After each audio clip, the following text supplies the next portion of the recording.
I want to say this clearly up front. Acknowledging how patriarchy harmed men does not minimize or erase the harm done to women. Two things can be true at the same time. In fact, both must be true for real healing to happen.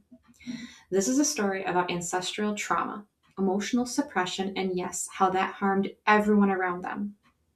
I'm sharing this from a trauma informed, spiritual, and compassionate place, not a political one. This is not about blaming women. This is not about excusing harm. This is about understanding how a system of survival and gender expectations created deep wounds that still live in our bodies today. I'm going to try and do this without crying, but I make no guarantees because crossing stuck spirits is very emotional for me. So here we go. What started as a personal spirit crossing turned into a collective theme of unresolved trauma that men have been passing down for generations, and yes, how that affected their families. So I got the ping that a spirit needed my help crossing, and by ping, I mean excessive hiccups. That's how they text me. Okay, so I opened the Akashic Records to access the higher dimension astral plane, to meet this spirit and to access their soul book to understand the trauma that happened in their life that kept them stuck. I'm a trauma therapist for the living and the spirits. It was the man who raised my grandfather, which my family only found out just years ago that it was not his biological father. My grandfather's mother already had like 8 kids. She was on her third marriage. Meanwhile, her sister had no children. So, as they often did in the early 1900s, she gave her son to her sister and her husband, Charles Lake. My grandpa was given that last name, which is why he didn't know the truth before he died. They needed help on the farm, so grandpa was a farmhand. He was not wanted or loved. He was more like a slave. He endured so much trauma, which affected his ability to be a loving dad to my own father. And well, I don't need to tell you what my 1950s dad was like growing up. No fault of his own. It's generational. So Charles, as a spirit, comes forward. And I always ask, what's keeping you stuck? And he told me guilt, but I don't hear spirits like they're standing in front of me. I feel them and know what they're saying. So I felt his guilt. And I still feel it now as I talk about this. I know he wasn't a good dad. He wasn't a good husband. But as a therapist, I can be open with love and compassion to understand what makes a person lash out and hurt others. And it's always their own unresolved trauma and pain. It's not an excuse, but it's an understanding. And it's my role to bear witness to their truth and hold space for their pain to help them heal, release it, and find peace. I can separate the spirit from the human who I would gladly have run over with my car or horse carriage in the 1900s. So I found Charles in a large farmhouse all alone. I felt he'd driven away everyone in his life, and he felt that. He knew he was responsible for hurting others. And now, without that human body and the ego protecting him from emotions of weakness, he was able to feel it. And despite knowing how he abused my grandfather, seeing him there alone and broken, it was just sad. It was just sad. He was so, like, on a soul level alone. And he did it to himself. So I know you know people, especially if you have stubborn old men in your life, fathers, grandparents, who don't let their walls down and they don't allow love to come in. They push everyone away, and it's their own doing. But it's still sad knowing that they made that choice. So I felt the weight of the expectations placed on him. Think about it. Being a man in the early 1900s, he was expected to provide financially no matter what. That was his duty. That was his role. It didn't matter how he felt. He had to provide financially. As a man in the 1900s, you're supposed to have a son. If you don't, you're a failure. You're not a real man if you don't pass on the legacy, the name. And he didn't have any sons. He didn't have any children. So he felt like a failure. The other thing about men, they were depending on the land, the crops, the weather. Like, as a farmer, he had no control over whether or not it would be a good or a bad harvest. And yet, somehow it was his fault if it wasn't a good harvest, and then he could not provide for his family. He had no control over the economy. I mean, think about the Great Depression and economies even before then. Like, he had no control over that. So tried to control his family. As men often did. If they didn't have control over their situation, their farmlands, then they're going to control their wives, their children, and that can look pretty ugly. He was taught that love meant providing. That was a man's role. You provide, not connection, presence, heaven forbid, praise. You tell someone good job or I'm proud of you. That is definitely generational men and very difficult to hear from a lot of men. Fathers, grandfathers, I'm proud of you. You did good. It was just an expectation. And somehow it never felt good enough. He spent his life afraid to fail in all of these things that he was taught made him a man, a father, a husband, all the things, his role, his duty. I felt how that fear of failure was never allowed to be expressed, right? Like men in society, not just in the 1900s, 1800s, 1700s, like now even, right? Like the expectation that you just shove your shit down, that still gets passed on. It still gets taught. And I'm telling you, like, when emotions, especially fear, isn't allowed, it doesn't disappear, it hardens. And that fear, emotions, pain, trauma, all of that just turns into anger.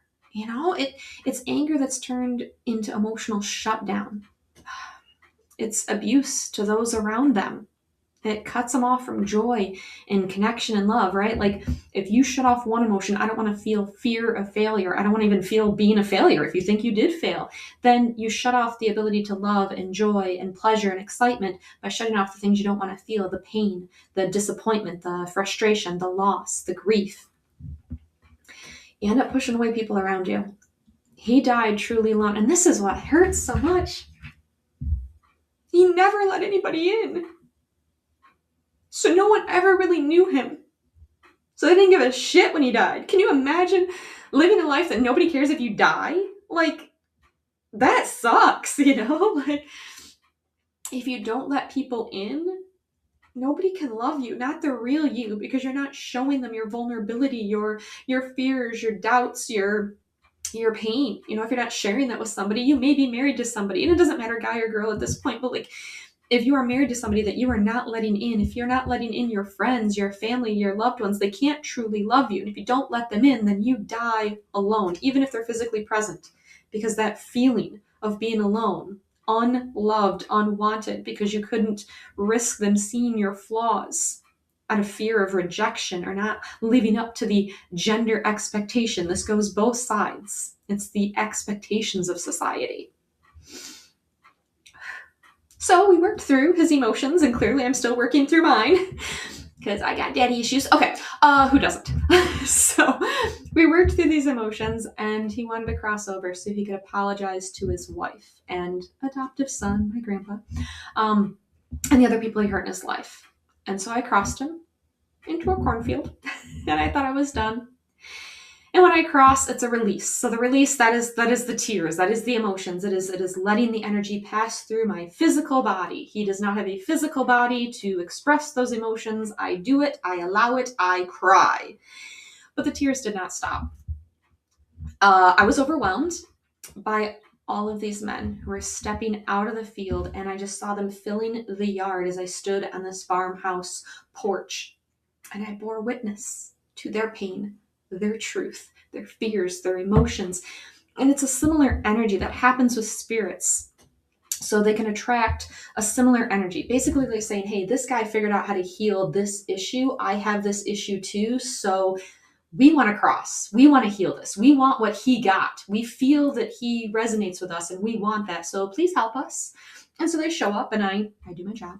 But it was interesting because I actually saw some more of my actual male ancestors, some great grandfathers, some great uncles, and including my grandfather's biological father.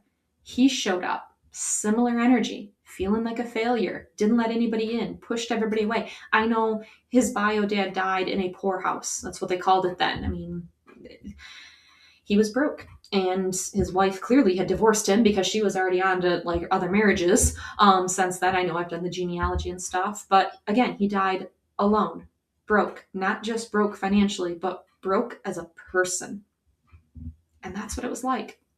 I felt the collective energy of men across generations, especially of the last 300 years. Why that time frame? That's just what they showed me. Men were taught your worth is what you produce. Your value is what you provide. Your fear is a weakness. Your emotions make you unmanly. Your pain must be swallowed. From a trauma perspective, this is emotional neglect on a massive scale. From a nervous system standpoint, chronic fear plus no emotional outlet, shove that shit down, turns into rage or numbness. Suppressed vulnerability equals controlled behaviors.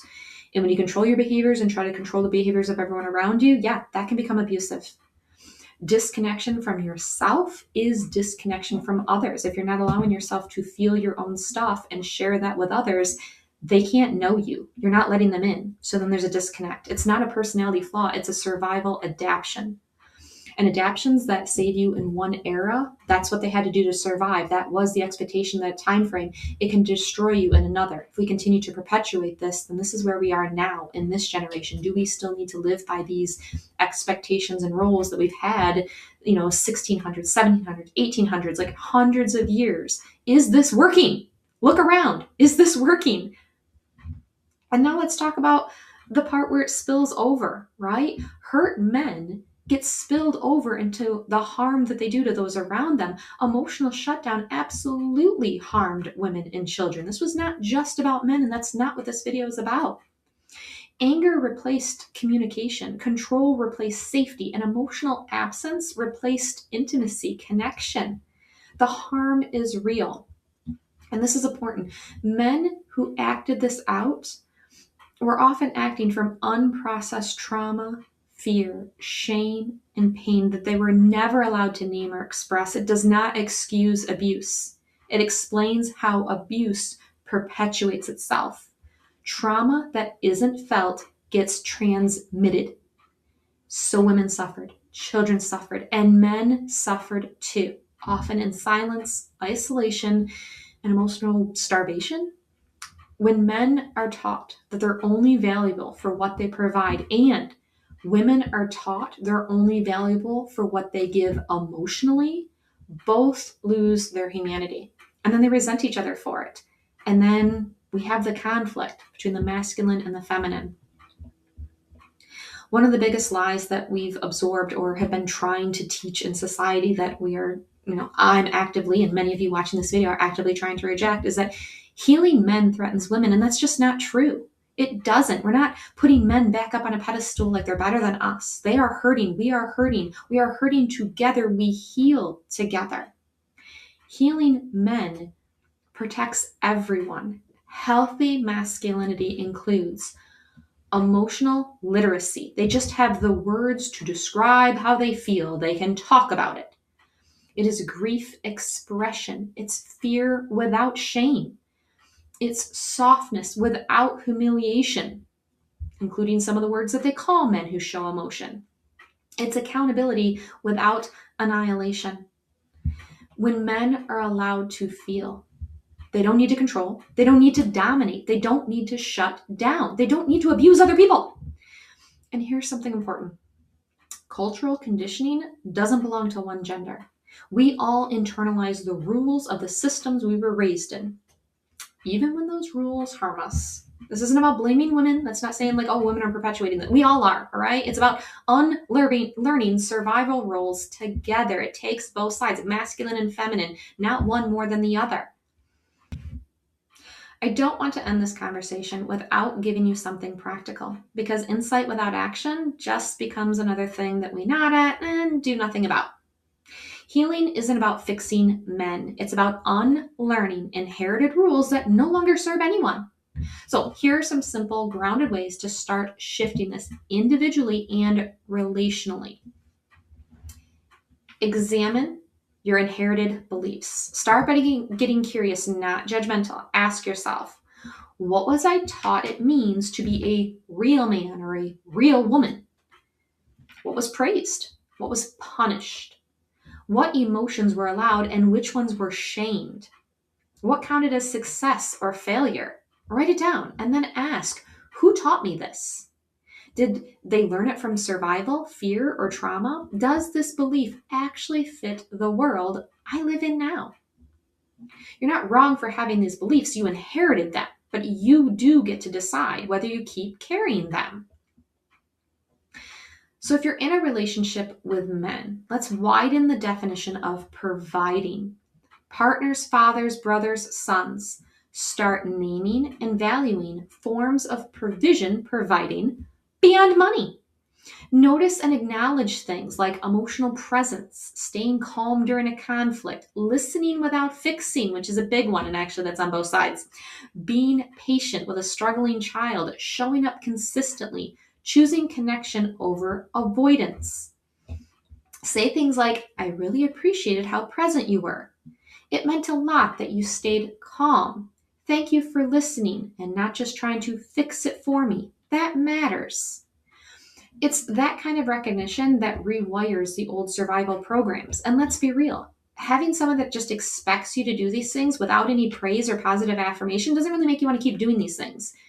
Yes, we have a certain expectation of our partners that they be a certain way, right? Well, you should listen to me. You say you love me. That's a sign of love. Well, yeah, but some people aren't taught that. We don't have the same childhood growing up. Some people aren't taught that's what that looks like. And so getting positive, reinforcement, that's all you're doing. You're positively reinforcing. Wow, you were really calm when that child was acting a fool. Good for you. That was awesome. Way to go, right? Instead of just being loud and aggressive or, beating him in the store when he has a temper tantrum. All right, so next up. Men are often asked to open up without being shown that it's safe. Instead of, why don't you talk about your feelings? Try, how has this been for you? What's been heavy lately? What do you feel pressure about right now? And it's also just not focusing on the negative. It's also asking, like, what do you dream of? What is your goal for this year or the next 5 years? What do you hope to accomplish? What do you want to aspire to? Like, let them hope and dream instead of just staying stuck in the here and now. And this is the part that matters more than anything. It's about don't correct, minimize, or jump to solutions, right? It's about listening. And yes, that goes both ways, but we also need to do that to our partner. If your partner comes home and said they had a bad day at work and, they aired their grievances to their boss and you jump into, well, that was insubordinate. You lose your job and you could get fired. And then what are we going to do without your income? And, you need to just shove your stuff down and not express how you feel to your boss because it could have consequences on me and the family, right? And yes, I've heard this actually happen. That's not helpful. First of all, he ain't going to share shit with you. And he's certainly not going to share his emotions because he's not going to feel supported and like, wow, I understand you were really angry and you addressed that with your boss. Is there anything I can do to support you and help you right now? Maybe later say, oh, now that happened, do you feel like you would have handled it any differently? I mean, we can role play what you would have wished you could have said in that moment so that they can process. That would be supportive, not saying you did something wrong and here's the consequences, going back into you just need to provide for this family so you can actually have feelings. Okay, up next, for everyone, men and women, non-binary, start normalizing the full spectrum of emotions. Fear doesn't make someone weak. Grief doesn't make someone broken. And anger usually means there's pain. Not usually, always. Anger means there's pain underneath, okay? Anger is just the tip of the iceberg. There is something deeper underneath, and anger is just the most expressive and animated and powerful feeling, right? If you are angry, you're more apt to do something, take action on it, versus if you're just feeling defeated and depressed about it. And there's a place for all emotions. All emotions. It doesn't matter high, low.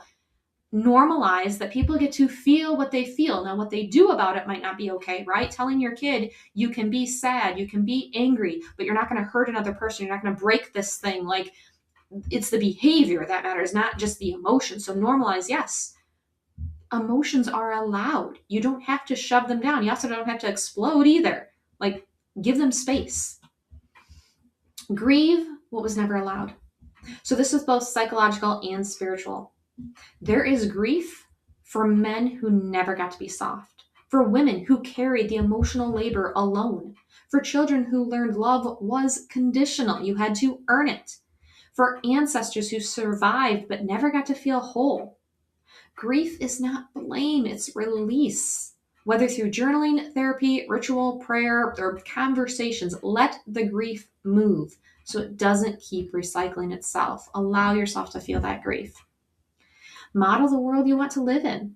Healing doesn't happen through arguments. It happens through examples. So model emotional honesty, appreciation without conditions, boundaries without cruelty, right? It's not about boundaries for control. Strength with tenderness and compassion. Every time you do this, you interrupt the pattern. This work doesn't require perfection. It requires willingness, right? We're not always going to get it right. We're human. We have ego. There's a lot of patterns and things in society and in families that have been passed down for many years and generations, so you just have to be willing. And every small shift changes the emotional inheritance that we pass forward. We set a different example to those around us and to the kids and to the next generation. We can change this. And I'm sharing this spirit crossing, obviously not just for it being about my ancestors. It's a collective wound that's playing out in families, relationships, and society. Healing doesn't mean rewriting history or denying the harm. It means letting grief finish moving through the body instead of passing it down, allowing those emotions to be expressed, not suppressed and cut off. So to the men watching, your emotions don't make you weak, they make you human. And to the women watching, acknowledging men's pain does not erase yours. It helps end the cycle. There is space for both. To everyone, you don't heal by choosing sides. You heal by telling the truth, especially about your emotions, with compassion. Feel free to leave a comment if these collective male wounds have showed up in your life, and set the intention to do at least one of the action steps to help break this cycle. And remember to like, subscribe, and share this video with anyone who would benefit from knowing they're not alone in their experience. Now, although this started as my own ancestor as a stuck spirit needing to be crossed, if you have loved ones who died with unresolved trauma and need help crossing over, I do offer this service. I can do a spirit check-in to see if they're stuck, and if not, give you some messages, just like in mediumship. Or if they are stuck, I can cross them and help your family release your own generational trauma and unhealthy patterns, and also provide you messages after the crossing so you'll know that they are at peace and get whatever advice they want to pass on to assist you. Check out the link in the description.